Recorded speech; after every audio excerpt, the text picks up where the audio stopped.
അങ്ങനെ തേടിയ വള്ളി കാലി ചുറ്റി എന്ന് പറയുന്ന പോലെ ഇതേ എനിക്ക് കിട്ടിയ നല്ല ക്യൂട്ടായിട്ടുള്ള ഒരു കുഞ്ഞു ബോട്ടിൽ, അതും ചില്ലിന്റെ. ഈ ബോട്ടിൽ ചെയ്യണ ക്രാഫ്റ്റ് ഞാൻ കുറേ നാളായിട്ട് മനസ്സിൽ വിചാരിക്കുക. കുറേ നാളെന്ന് വെച്ചാല് കുറച്ചങ്ങോട്ട് പുറകോട്ട് പോകണം. പണ്ട് ഈ മിസ്റ്റർ ബീൻ ഒക്കെ കണ്ടു നിൽക്കുന്ന സമയത്ത്, മിസ്റ്റർ ബീൻ കണ്ടിട്ടുള്ളവർക്ക് അറിയായിരിക്കും, മിസ്റ്റർ ബീന്റെ കയ്യിൽ ഈ ബോട്ടിലിന്റെ ഉള്ളിൽ ഒരു ഷിപ്പായിട്ടുള്ളതില്ലേ, ആ ഒരു സംഭവം എനിക്ക് ഭയങ്കര ഇഷ്ടമായിരുന്നു. പക്ഷെ അത് നമ്മളുടെ ഇവിടെ ഒക്കെ കിട്ടുമോ എന്ന് എനിക്കറിയില്ല. കിട്ടാണെങ്കിൽ തന്നെ നല്ല പൈസ ആയിരിക്കും. അങ്ങനെ കുപ്പിയുടെ ഉള്ളിൽ ഷിപ്പിനെ കയറ്റി വെക്കാനായിട്ട് കുറച്ച് നാളായിട്ട് വിചാരിക്കണമായിരുന്നു. പക്ഷെ അതിനെ പറ്റി കുപ്പി കിട്ടുന്നുണ്ടായിരുന്നു. അങ്ങനെ ഉണ്ണിക്ക് പനി പിടിച്ചപ്പം ആന്റിബയോട്ടിക്കിന്റെ നല്ല ചില്ലിന്റെ കുപ്പി കിട്ടി. പിന്നെ വെയിറ്റ് ചെയ്തില്ല, ഒരു ടിഷ്യൂ പേപ്പർ എടുത്ത് കുനുകുനാ മുറിച്ച് ഒരു ഗ്ലാസ്സിലേക്ക് ഇട്ടു. എന്നിട്ട് ആ ടിഷ്യൂ പേപ്പർ ഒന്ന് വെള്ളത്തിലൊന്ന് മിക്സ് ചെയ്ത് ഒന്ന് പിഴിഞ്ഞെടുത്ത് അതിൻ്റെ അകത്തേക്ക് ഫെവിക്കോളും പിന്നെ ഒരു നീല കളറും കൊടുത്തിട്ടുണ്ട്.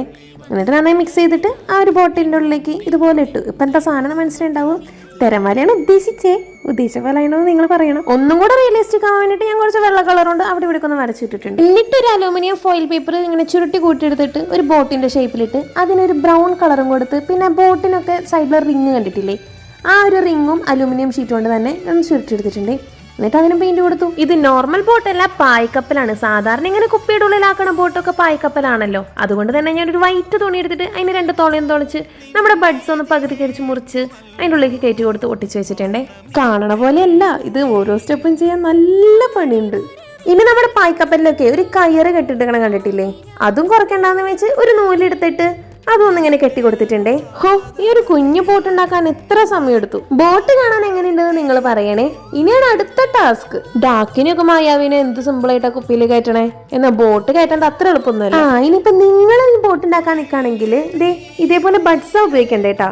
ഇപ്പോൾ നമ്മൾ ഈർക്കിലോ അല്ലെങ്കിൽ ടൂത്ത് പിക്കോ ഒക്കെ ഉപയോഗിക്കുകയാണെങ്കിൽ അറ്റത്ത് ബഡ്സ് വെക്കണം. അതാകുമ്പോൾ നമുക്ക് മടക്കി ഒടിച്ച് ആ ബോട്ടിനകത്തേക്ക് കയറ്റാൻ പറ്റുമേ. ഇനി നമ്മുടെ കുപ്പിക്ക് ഒരു സ്റ്റാൻഡ് വേണ്ടേ. അപ്പൊ ഞാൻ പഴയ ഒരു പെയിന്റിന്റെ അടപ്പെടുത്തിട്ട് അതൊന്ന് അടിപൊളിയായിട്ട് ഡെക്കറേറ്റ് ചെയ്തിട്ടുണ്ടേ. എന്നിട്ട് അതൊന്ന് വെച്ച് കൊടുത്തു. കുപ്പിയുടെ അറ്റത്ത് ചക്കച്ചരടും കെട്ടിയിട്ടുണ്ട്. അപ്പൊ ഒരു ഗ്രേസ്തറ്റിക് ആയിട്ടുണ്ടല്ലേ.